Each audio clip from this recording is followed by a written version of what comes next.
शर्म नहीं आई तुम्हें मेरी जिंदगी बर्बाद करते हुए, उसको नर्क बनाते हुए? You cheater, you liar. नफरत करती हूँ मैं तुमसे, नफरत। ऐसे क्या देख रहे हो मुझे? हाँ, क्या देख रहे हो? अकेला छोड़ दो भगवान के लिए मुझे। हूँ मैं ऐसा।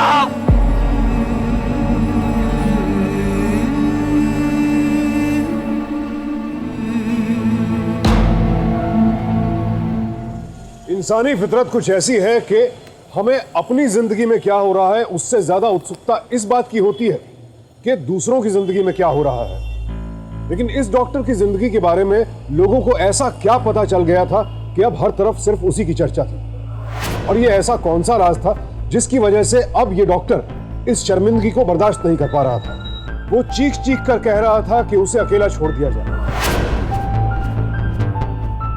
लेकिन ऐसी कौन सी बात थी जिसके सार्वजनिक होने से वो इतना परेशान हो गया था? क्या उसकी कोई घिनौनी हरकत सामने आ गई थी, या फिर कोई ऐसा राज जिससे उसके चेहरे का नकाब उतर गया था, या फिर वो बिल्कुल निर्दोष था और किसी बड़े षड्यंत्र का शिकार हुआ था?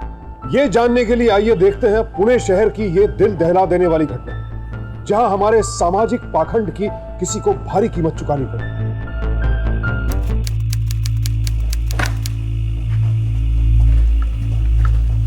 आपको डीन सर ने अपने कैबिन में बुलाया है। क्यों, क्या हुआ है? पता नहीं। आपने मुझे बुलाया?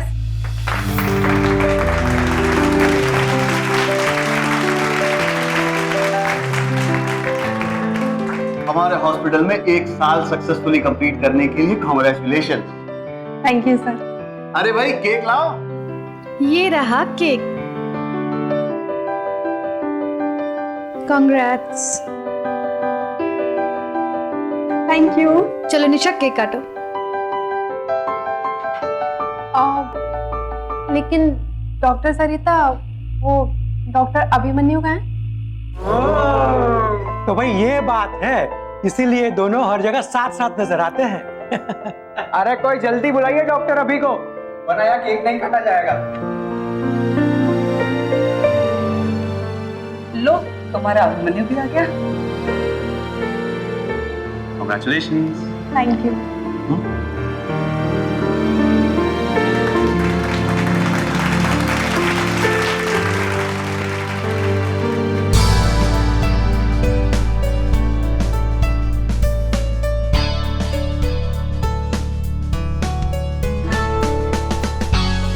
ऐसे डॉक्टर अभिमन्यु तुम दोनों काफी कंफर्टेबल लगते हो। I am happy for you guys. Marriage कब का प्लान किया है? ऐसी कोई बात नहीं है sir, we are just good friends, that's it.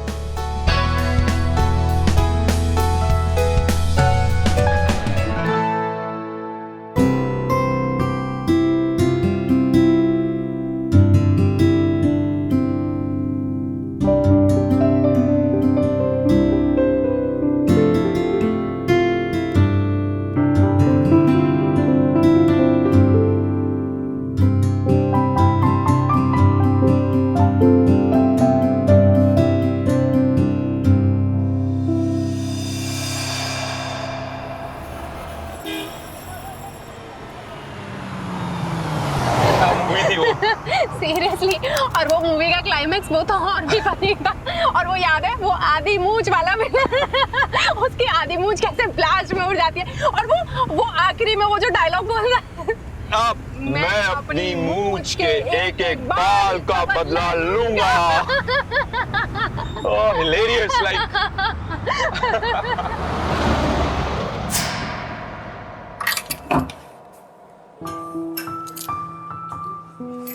Thank you इस लवली इवनिंग के लिए।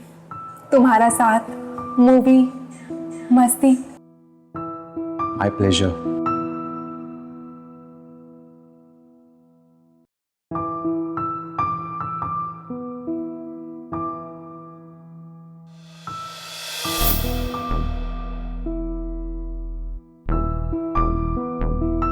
मुझे अब चलना चाहिए, सुबह हॉस्पिटल भी जाना है। अभी बहुत लेट हो गया है, मेरे घर में एक कमरा खाली है, तुम एक काम करो, आज रात यहीं पर सो जाओ, सुबह 7 में हॉस्पिटल चलेंगे। Are you sure?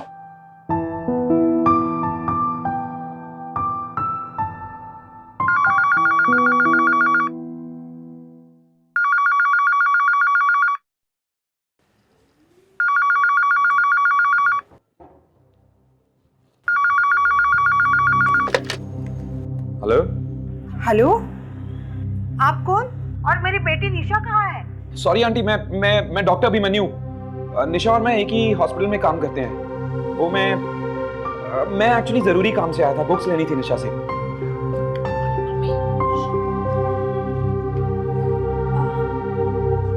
हेलो माँ। हाँ बोलो। अरे कहाँ थी तू? कब से तेरा फोन ट्राई कर रही हूँ। और ये लड़का कौन है? और इतनी रात के तेरे घर में क्या कर रहा है? वो देख बेटा, मेरी बात सुन। तू अब बड़ी हो गई है, तेरी शादी की उम्र हो गई है। अगर तेरे साथ काम करने वाला ये अभिमन्यु तुझे पसंद है तो बोल दे, डॉक्टर भी है तेरी तरह, करा देंगे तेरी शादी।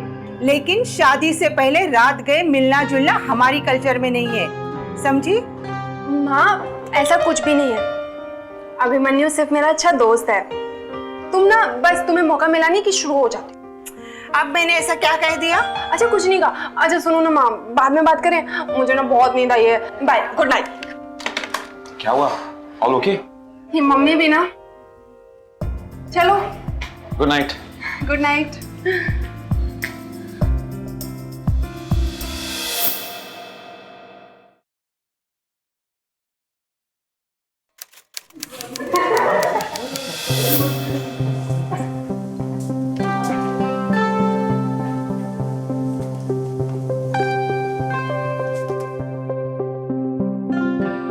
सरिता, हम दोनों कोई एलियन दिख रहे हैं क्या, जो सबके सब हमें देखकर ऐसे हंस रहे हैं? नहीं, सबको पता चला है कि अभिमन्यु तुम्हारे घर पे रात को रुका है। अब क्या होगा?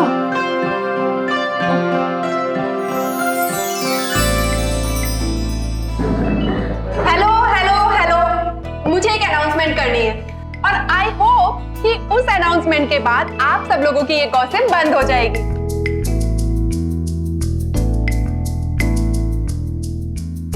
अभिमन्यु, शादी करोगे मुझसे?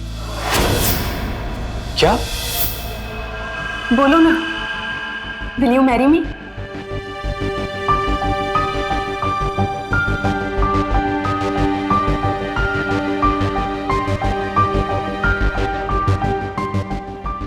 यार, पुलिस सामने से प्रपोज कर रही है, ये मौका हाथ से जाने मत दे।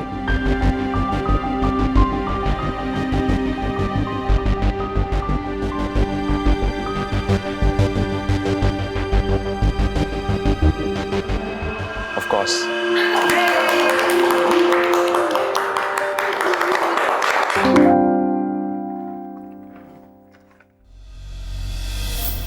अभिमन्यु, शादी करोगे मुझसे?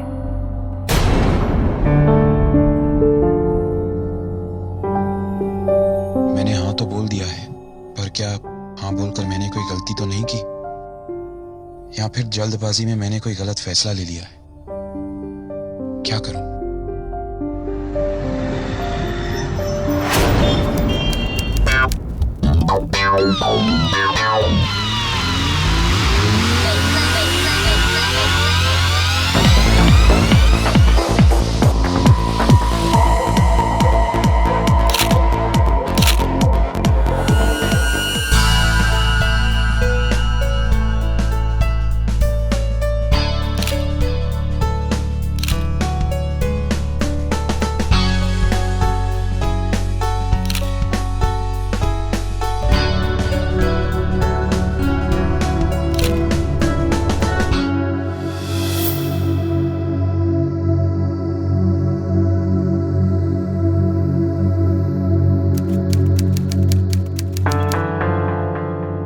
शादी की एल्बम देख के मन नहीं भरा अभी तक।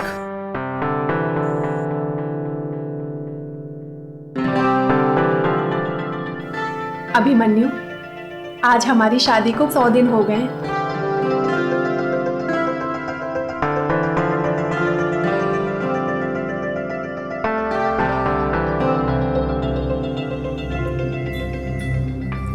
निशा,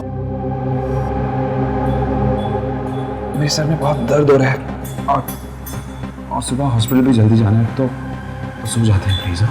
गुड नाइट।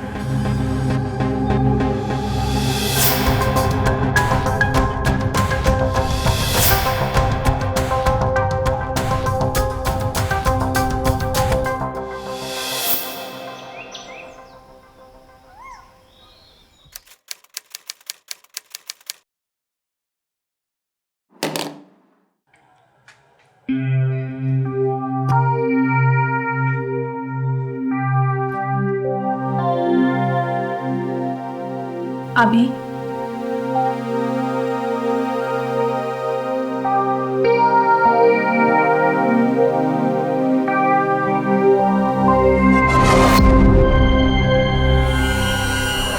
निशा, मैं ऑलरेडी लेट हो चुका हूँ।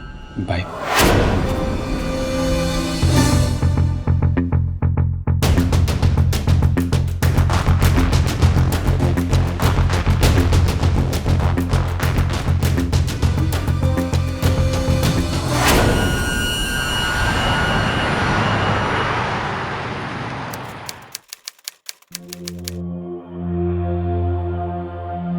सरिता, अब मुझे तुझसे ना अभिमन्यु के बारे में कुछ बात करनी है। हाँ बोल ना, क्या बात है?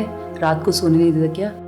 पता नहीं यार कैसे बताऊं, लेकिन हमारी शादी को 3 महीने हो चुके और अभी ने अभी तक मुझे हाथ तक नहीं लगाया। क्या मतलब कि हस्बैंड वाइफ के बीच में कोई भी फिजिकल रिलेशन नहीं है? नहीं, मैंने कितनी बार कोशिश भी की, लेकिन अभी कुछ ना कुछ बहाना बनाकर हमेशा पीछे हट जाती। सरिता, तू तो साइकियाट्रिस्ट है ना, तुझे क्या लगता है कि इस सब के पीछे क्या रीजन हो सकता है? कहीं ऐसा तो नहीं है ना कि उसकी लाइफ में कोई और रिलेशनशिप है? ये भी हो सकता है, या फिर उसके पास्ट में कोई हो जिसको लेकर वो अभी भी अटैच फील करता हो, इसलिए तुमसे दूर हो। लेकिन उसके पास्ट के बारे में उसके किसी बहुत पुराने फ्रेंड को ही पता होगा, और यहाँ पर जितने भी लोग हैं मुझे नहीं लगता कि वो उसको बहुत पहले से जानते हैं। हाँ, एक फ्रेंड को मैं जानती हूँ, वो काफी करीब भी था अभिमन्यु के, मतलब कि दोनों रूममेट थे मेडिकल कॉलेज में, और वो इसी सिटी में प्रैक्टिस भी कर रहा है। रुक, उस क्लिनिक का एड्रेस देती हूँ, जाकर मिलकर आ।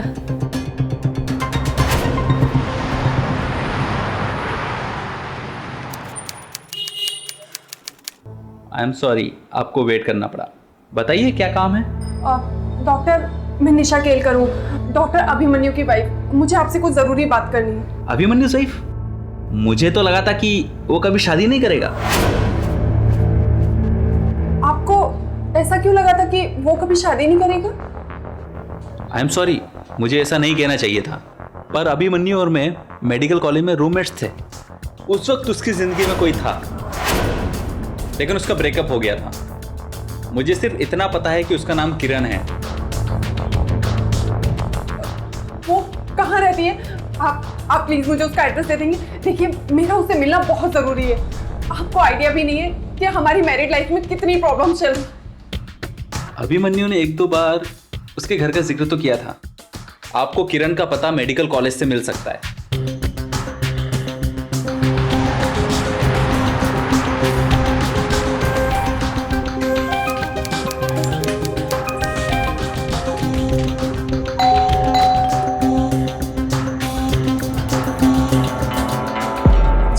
प्लीज किरण को बुला देंगे, मुझे उससे बात करनी है। क्या बात करनी है? जी, मुझे बहुत जरूरी काम है, आप प्लीज किरण को बुला दीजिए। बताइए। मैंने कहा ना कि मुझे सिर्फ किरण से बात करनी है, आप प्लीज जाकर किरण को बुला दीजिए। देखिए, आपको जो बात करनी है मुझसे ही करनी पड़ेगी, क्योंकि मैं ही किरण हूं। क्या हुआ?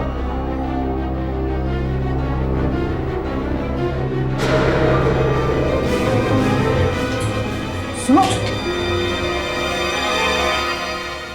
निशा उस लड़की की तलाश में निकली थी जिसकी वजह से अभिमन्यु उसके साथ पति पत्नी का संबंध बनाने से कतराता था, लेकिन जो सच उसके सामने आया वो बेहद चौंकाने वाला था। दरअसल कॉलेज के दिनों में अभिमन्यु जिस किरण से प्यार करता था वो कोई लड़की नहीं बल्कि एक लड़का था। सिर्फ हमारे समाज में ही नहीं, दुनिया भर में ऐसे लोग हैं जो विपरीत लिंग के प्रति नहीं बल्कि समान लिंग के प्रति आकर्षित होते हैं और उसी से प्रेम संबंध बनाना चाहते हैं। और वैसे भी किससे प्यार करना है या किससे प्यार हो जाए ये तो हर किसी का निजी मामला होता है। बेस्ट फ्रेंड्स होते हुए भी अभिमन्यु ने कभी निशा को अपनी होमोसेक्सुअलिटी के बारे में नहीं बताया और निशा को यही लगता रहा कि अभिमन्यु उससे प्यार करता है। जल्दबाजी और गलतफहमी में लिए हुए फैसलों का अंत अक्सर बुरा ही होता है और ऐसा ही इस केस में भी हुआ। यही वजह थी कि अभिमन्यु और निशा दोनों ही इस शादी से खुश नहीं थे और निशा तो अब खुद को बेहद उपेक्षित महसूस कर रही थी। लेकिन अभिमन्यु के बारे में इतना बड़ा सच सामने आने के बाद अब निशा क्या कदम उठाएगी? तुम एक लड़के से प्यार करते थे, जब तुम्हें लड़के ही पसंद है तो मुझसे शादी क्यों की? बताओ मुझे, क्यों दिया मुझे इतना बड़ा धोखा? बोलो, शर्म नहीं आई तुम्हें मेरी जिंदगी बर्बाद करते हुए, उसको नर्क बनाते हुए? You cheater, you liar. Nisha, मेरी बात सुनो। वो किरण, मैं तुम्हें बताना चाहता था, लेकिन कैसे बताता? कोई मुझे आज तक समझ ही नहीं पाया। I'm sorry Nisha, I'm really sorry. I know मैंने तुम्हें बहुत तकलीफ दी है, लेकिन ये बात बताने की हिम्मत मुझ में नहीं थी। तुम्हें ये बात बताने की हिम्मत नहीं थी, लेकिन मुझसे शादी करने की हिम्मत थी। देखो, ये अपना इमोशनल ड्रामा मेरे सामने बंद करो। तुम्हारी शक्ल तक नहीं देखनी है मुझे। नफरत करती हूँ मैं तुमसे, नफरत। निशा,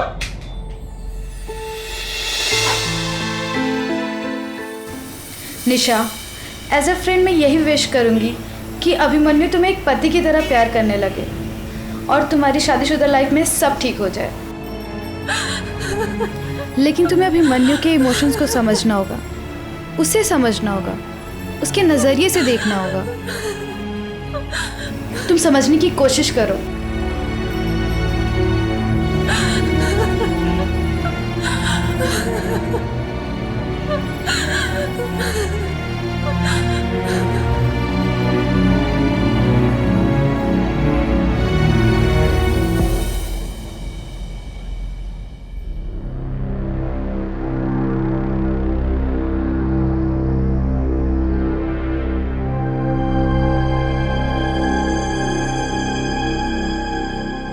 सॉरी निशा, मैं तुम्हें और तकलीफ नहीं देना चाहता। मैं जा रहा हूं।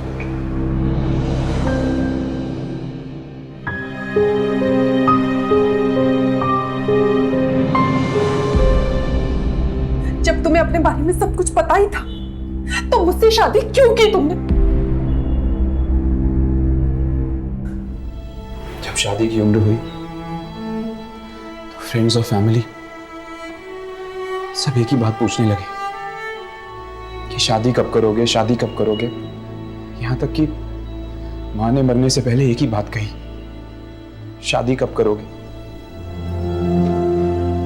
उस दिन तुमने मुझे कैंटीन में सबके सामने प्रपोज किया। मैं चुप था, लेकिन तुम्हारे चेहरे की खुशी देख के मैं तुम्हें मना नहीं कर पाया। मैंने हाँ कर दी। मुझे लगा कि लोगों को उनके सवालों का जवाब मिल जाएगा और जब मैं ये बात तुम्हें बताऊंगा तुम इस बात को समझ पाओगी। लेकिन नहीं, आज मुझे पता चला कि शादी करना मेरी जिंदगी की सबसे बड़ी गलती थी।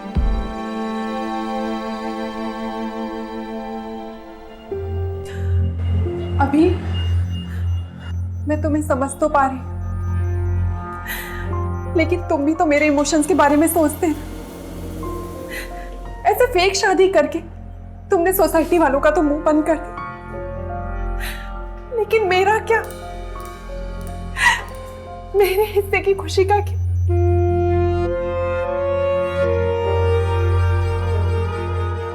I'm sorry Nisha, I'm really sorry।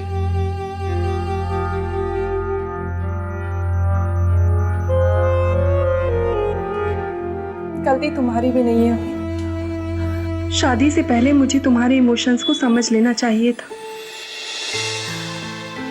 और रही बात मेरी, तो इस शादी से ना ही तो मैं खुश हूं और ना ही तुम खुश हो। इसलिए मैंने फैसला किया कि हम दोनों अलग हो जाते। लेकिन अभी तुम मेरे सच में सबसे अच्छे दोस्त थे। आई होप कि हम दोनों अलग होने के बाद भी अच्छे दोस्त रहेंगे ना? हमेशा, हमेशा के लिए।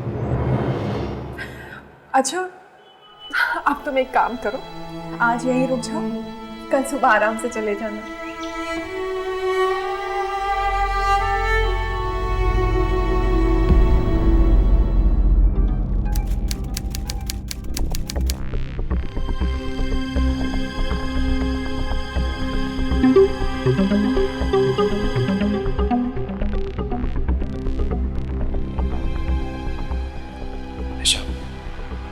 अपना ख्याल रखना। अच्छा ठीक है, हॉस्पिटल में मिलते हैं बेस्ट फ्रेंड्स की तरह।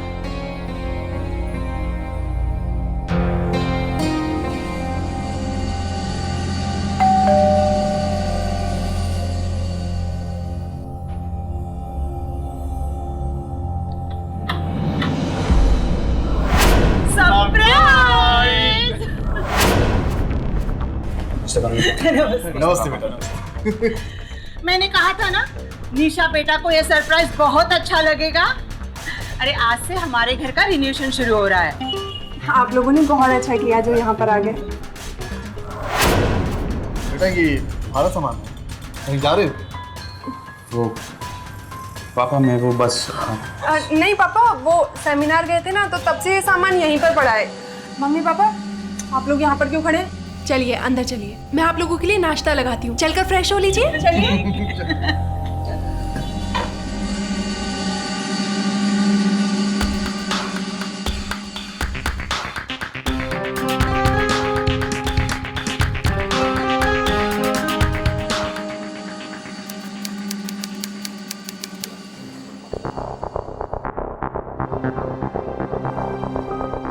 झूठ बोलने की क्या जरूरत थी?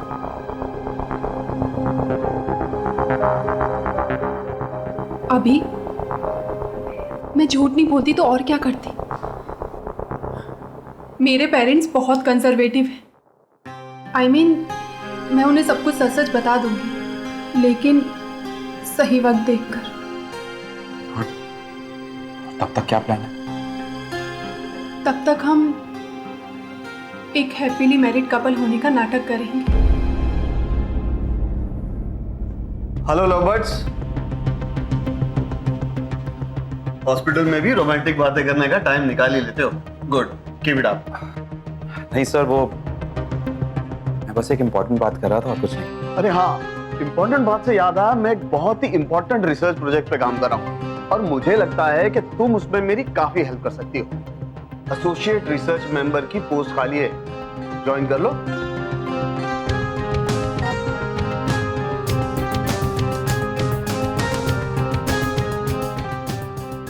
Yes sir.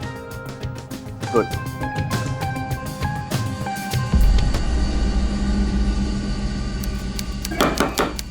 निशा बेटा, निशा बेटा उठ जा, चाय लाई हूँ।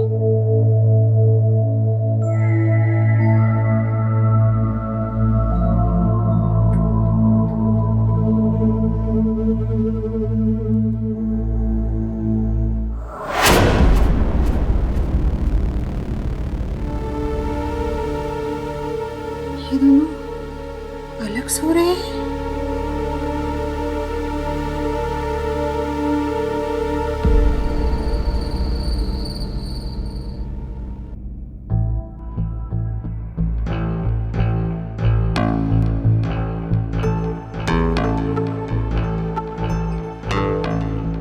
निशा नहीं आई? जी वो एक रिसर्च प्रोजेक्ट में बिजी है, तो शायद आज रात घर नहीं आएगी।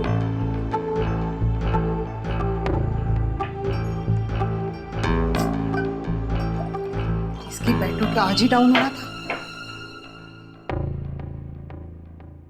बेटा जरा तुम्हारा फोन देना, जरूरी कॉल करना है। जी ले लीजिए। Thank you. मैं जरा फ्रेश होके आता हूँ। जी। किरण,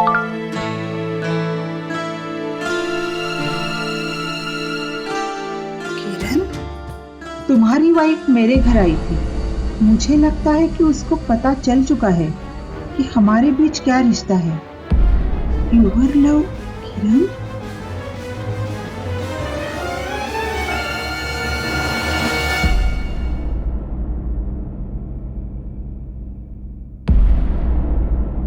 जो कहा है वही बात है। निशा को शादी करने के लिए समलैंगिक लड़का ही मिला था। मुझे तो निशा बेटी की चिंता हो रही है। मैं तो कहती हूँ निशा उससे अलग होनी चाहिए। तलाक दिलाएंगे तो समाज में 10 लोग बदनामी करेंगे, हमारी नाक कट जाएगी हमारी। लेस दिखाना कुछ और लेना है क्या? सब कुछ ले लिया।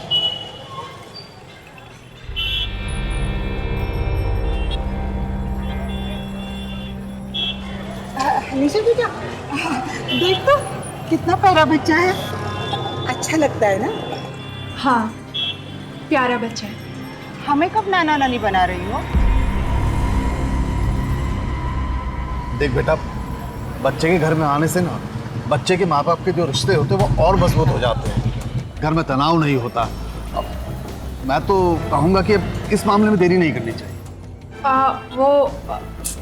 मम्मी पापा, मेरी और अभी की इस टॉपिक पे बात हुई है। अभी कोई प्लान नहीं है बच्चे का।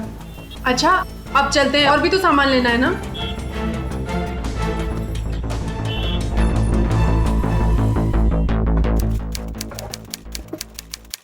सर, डीन आपसे मिलना चाहते हैं।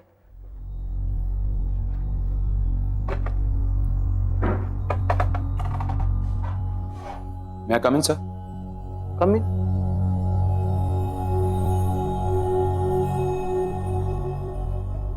आपने बुलाया था सर? आ गए? ये लो, रिसेप्शन पे कुछ घंटे पहले कोई छोड़ गया था। इसमें क्या है सर? खुद ही देख लो।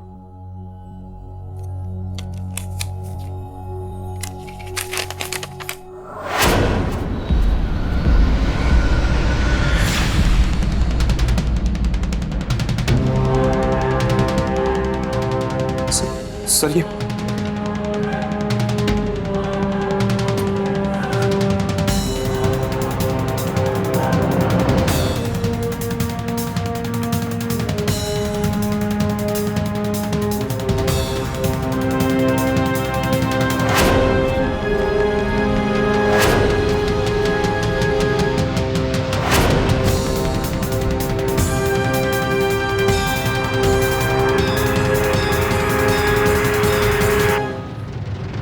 क्यों किया तुमने ऐसा?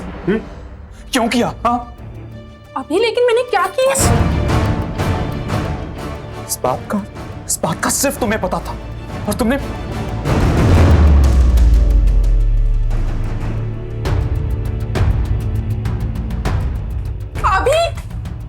अभी लेकिन मैंने क्या किया है? पूरी बात तो बताओ अभी।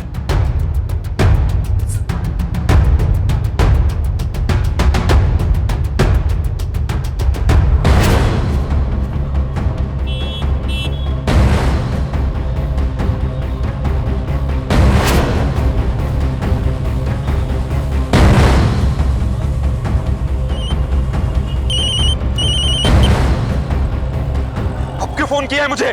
अभिमन्यु मेरी बात सुन। मैंने किसी को कुछ नहीं बताया। क्या तुम्हें लगता है कि मैं किसी को कुछ बताऊंगी? मैंने किसी को कुछ नहीं बताया। मुझे नहीं पता कि वो लेटर किसने भेजा। मुझे नहीं करनी तुमसे बात। अगर इस बात का तुमको नहीं पता था तो किसको पता था? अभिमन्यु, मुझे नहीं पता कि किसने बताया, बस मैंने नहीं बताया। अभिमन्यु, अभिमन्यु,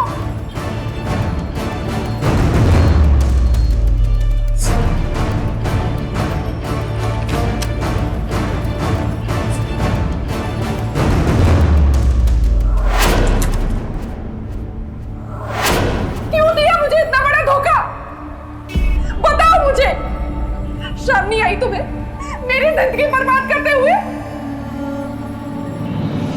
उसको नर्क बनाते हुए? You cheater, you lawyer.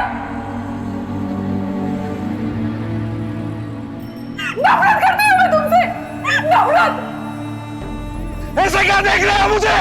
हाँ, क्या देख रहे हो? अकेला छोड़ दो भगवान के लिए मुझे। हूँ मैं ऐसा।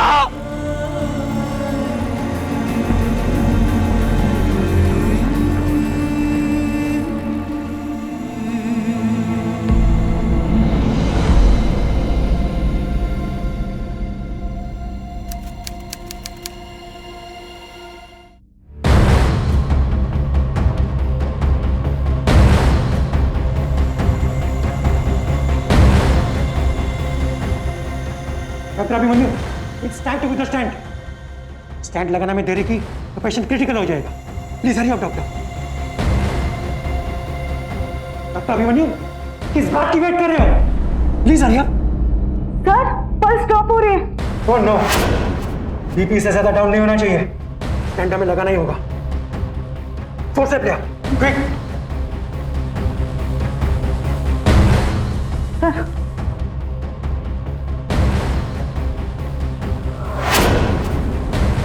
आज वक्त रहते अगर डॉक्टर त्रिपाठी लीड नहीं करता तो तुम्हारी वजह से वो पेशेंट ओटी में ही मर जाता। क्या हो क्या गया है तुम्हें? अपनी हालत देखो, एब्सेंट माइंड रहते हो। दिमाग कहाँ रहता है तुम्हारा आजकल? अपनी पर्सनल लाइफ की जो भी प्रॉब्लम है उसका असर अपने काम पर नहीं दिखना चाहिए। अगर ऐसा है तो छुट्टी ले लो, बाहर घूम आओ कहीं, और तब तक ज्वाइन मत करना जब तक अपने जॉब को 100% नहीं दे सकते।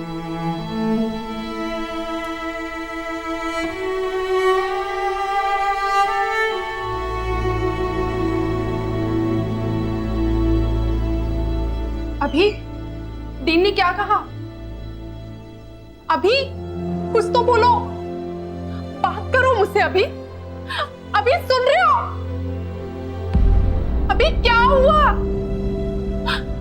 अभी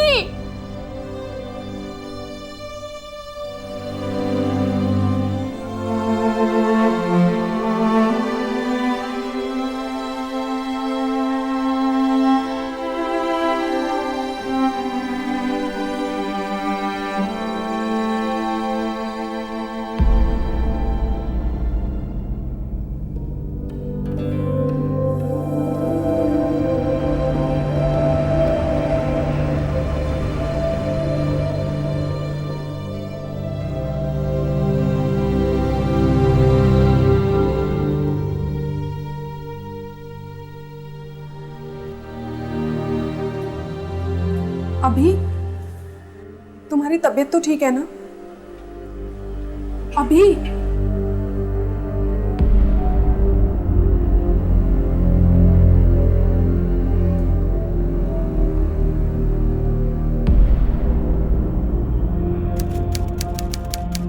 ये निशा नहीं आई अब तक? उसने बताया था ना कि डीन के रिसर्च वर्क में लगी है। ये कैसा रिसर्च वर्क है जो इतनी रात को होता है? रिसर्च के बहाने इतनी देर तक रुकने का मतलब समझती हो तुम?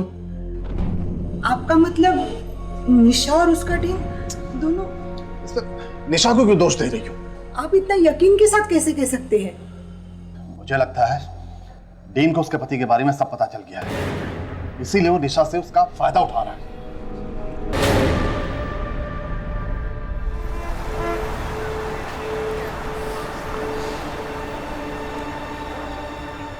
नहीं, फिलहाल प्रमोशन भूल जाओ। मानता हूं मैंने प्रॉमिस किया था, पर मैनेजमेंट पॉलिसी के अकॉर्डिंग मैं प्रमोशन नहीं दे सकता।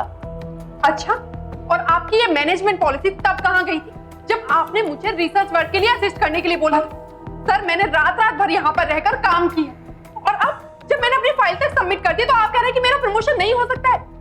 सर, ये गलत है। आप मेरे साथ ऐसा नहीं कर सकते हैं। निशा कहाँ है? सर, वो डीन सर के केबिन में, बट उन्होंने कहा है कि कोई उन्हें डिस्टर्ब ना करे।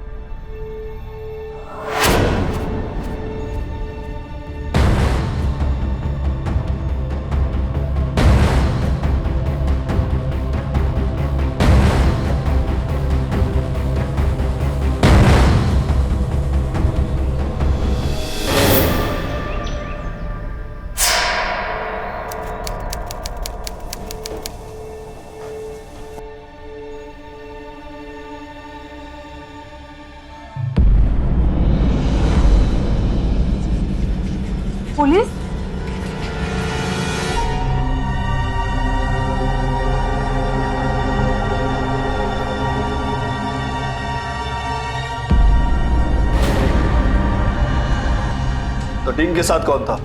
और आखिरी बार आपने डीन को कब देखा? सर डीन सर रात देर तक रुके थे और निशा मैम भी उनके साथ थी। सर दोनों इसी प्रोजेक्ट पे काम कर रहे थे। कल हम जब ग्राउंड पे निकले तो डीन सर के कैबिन से निशा मैम और उनके ज़ोर ज़ोर से बात करने की आवाज़ आ रही थी। तो ऐसा लग रहा था कि वो दोनों किसी बात पे झगड़ा कर रहे हैं। फिर हम दोनों चुपचाप वहाँ से निकल गए। सर थोड़ी देर बाद निशा मैम के पति आए थे, डॉक्टर अभिमन्यु। निशा कहाँ है? सर वो डीन सर के कैबिन में। फिर हम वार्ड में चले गए। ये क्या बोल रही हो तुम? सर मेरा डीन सर के साथ कोई झगड़ा नहीं हुआ, बस मेरे प्रमोशन को लेके थोड़ी सी बहस हुई। और वो बहस इतनी बढ़ गई कि आपने अपने पति डॉक्टर अभिमन्यु को बुलाया और दोनों ने मिलकर डीन का खून कर दिया। सर भला मैं डीन सर का मर्डर क्यों करूंगी? और अभिमन्यु हॉस्पिटल में आया था ये मुझे पता तक नहीं, मैंने उसे नहीं बुलाया, मैं तो उससे मिली तक नहीं हूँ सर। तो वो हॉस्पिटल में करने क्या आया था? ड्यूटी थी उसकी? नहीं सर, डॉक्टर अभिमन्यु को डीन ने फोर्सली पे भेज दिया था। वो कुछ दिनों से मेंटली डिस्टर्ब चल रहे थे और उनकी वजह से एक पेशेंट मरते मरते बचा था। वो इस बात से बहुत नाराज थे डीन से, शायद इसलिए हॉस्पिटल आए हों। अच्छा तो ये बात थी। है कहाँ ये डॉक्टर अभिमन्यु? रिसर्च वर्क के बहाने डीन देर रात तक निशा को अपने पास रोक के रखता था। मुझे शक हुआ कि वो उसका यूज कर रहा है, इसलिए मैं हॉस्पिटल गया उसे समझाने के लिए।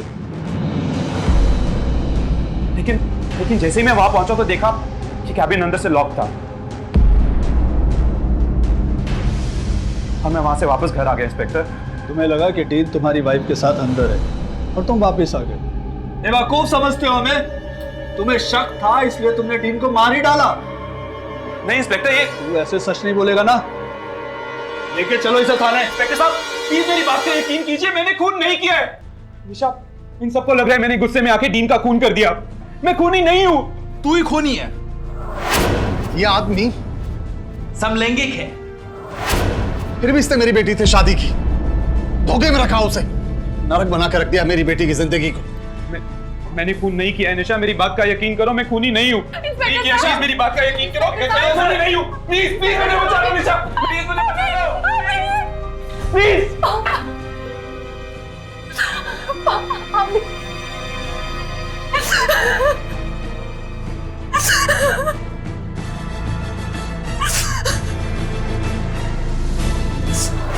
ये आदमी समलैंगिक है।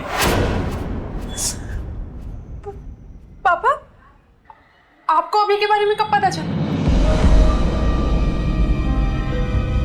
बेटा ऐसी बातें छिपती नहीं है, हमें कुछ दिन पहले ही पता चला। निशा,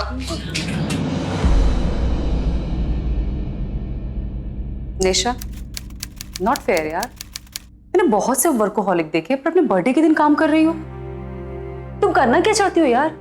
और क्या करूं सरिता, मुझे अभिमन्यु के बाद सबसे ज्यादा लगाव अपने काम से ही है, और वैसे भी मैं खुद को ज्यादा से ज्यादा बिजी रखना चाहती हूँ। Happy birthday Nisha. Happy birthday. Hello uncle, hello aunty. Hello बेटा। मम्मी पापा आप लोग यहाँ पर? आज तुम्हारा जन्मदिन है और तुम हमारे जगने से पहले सुबह सुबह यहाँ आ गई। हैप्पी बर्थडे बेटा, अपने पापा का और खानदान का नाम खूब रोशन करो। ये लो तुम्हारे लिए।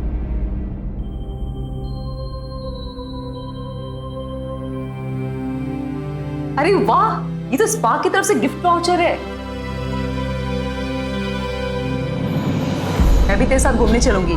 अंकल आंटी ने बहुत अच्छा गिफ्ट दिया है।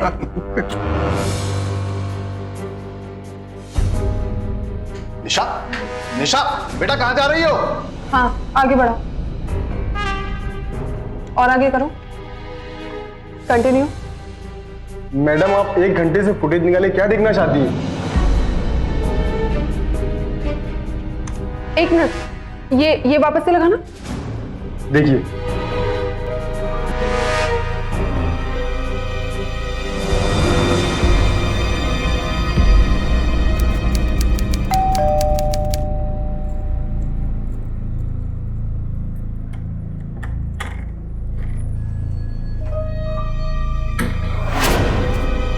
अभिमन्यु, पुलिस ने इसे छोड़ दिया?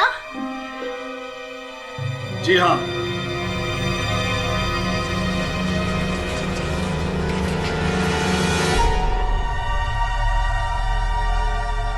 पर क्यों? क्योंकि खून इन्होंने किया ही नहीं। क्या? इन्होंने किया है। ये क्या बकवास है? ये खूनी है। इसने धोखे से मेरी बेटी से शादी की। इसे तो आजीवन कारावास मिलना चाहिए। पापा, इसे पहचानते हैं आप? सब कुछ आपने ही किया है। वो हॉस्पिटल में लेटर, वो भी आपने ही भेजा था ना? ये देखिए, पापा की हैंडराइटिंग है ना?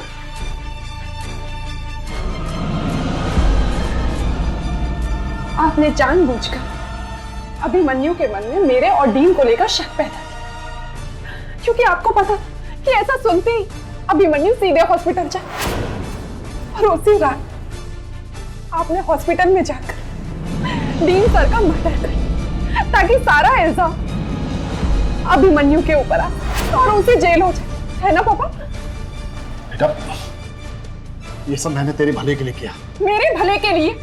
आपको किसी का मर्डर करने का हक किसने दिया? पापा, मैं और अभिमन्यु तो ऐसे भी अलग होने वाले थे।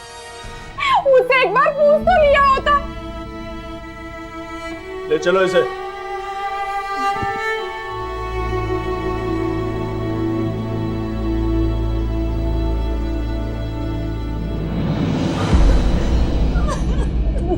निशा के पिता संजय खेलकर को डीन चेतन पाटिल की हत्या के लिए आईपीसी के सेक्शन 302 और अभिमन्यु को हत्या के झूठे आरोप में फंसाने की साजिश के लिए सेक्शन 120 बी के तहत उम्र कैद की सजा सुनाई गई। निशा ने सच्चाई का साथ दिया और अपने पिता के बारे में हकीकत सामने आते ही उसने पुलिस की मदद से उन्हें गिरफ्तार तो करवाया ही साथ डॉक्टर अभिमन्यु को बाइज्जत बरी भी करवाया। अभिमन्यु और निशा के हौसले को सावधान इंडिया सलाम करता है। दोस्तों, प्यार हम सबकी जरूरत है, लेकिन दो समलैंगिक लोग, फिर वो चाहे लड़के हों या लड़कियां, उनके प्यार को मात्र उनकी सेक्सुअलिटी के आधार पर गलत ठहराना सरासर अनुचित है। सावधान रहें, सतर्क रहें, सबको एक नजर से देखें। इसी प्रार्थना के साथ अब मैं सुशांत सिंह आपसे विदा लेता हूं। फिर मुलाकात होगी ऐसी एक और सत्य घटना के साथ। देखते रहें सावधान इंडिया, फाइट बैक नाउ। तो सावधान।